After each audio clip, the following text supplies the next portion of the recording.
How do you know if somebody truly loves you?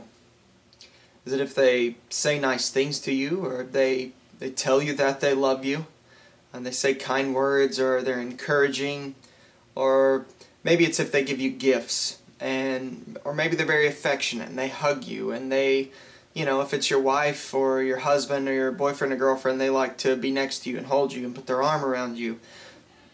Does this mean that someone truly loves you?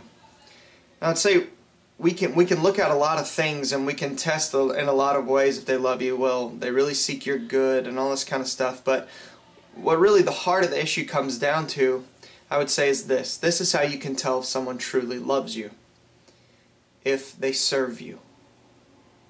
So this week at the worship gathering of Ekklesia Muskogee, we're going to get together and gather as the church to worship Jesus through the preaching of the Word, through taking the Lord's Supper, through singing, through fellowship, through giving, all this stuff. We gather every Sunday morning to worship Jesus.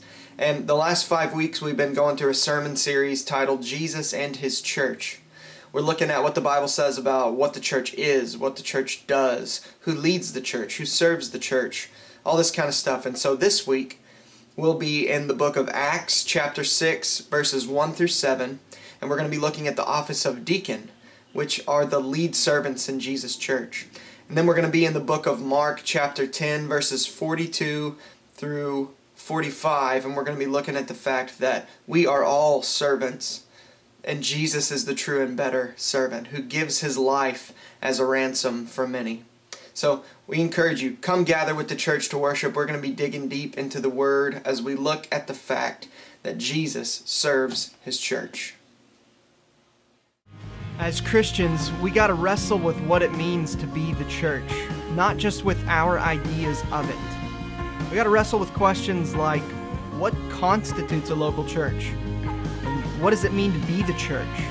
Jesus and His Church is a sermon series where we'll biblically explore what the church is, why it exists, and what it means for us.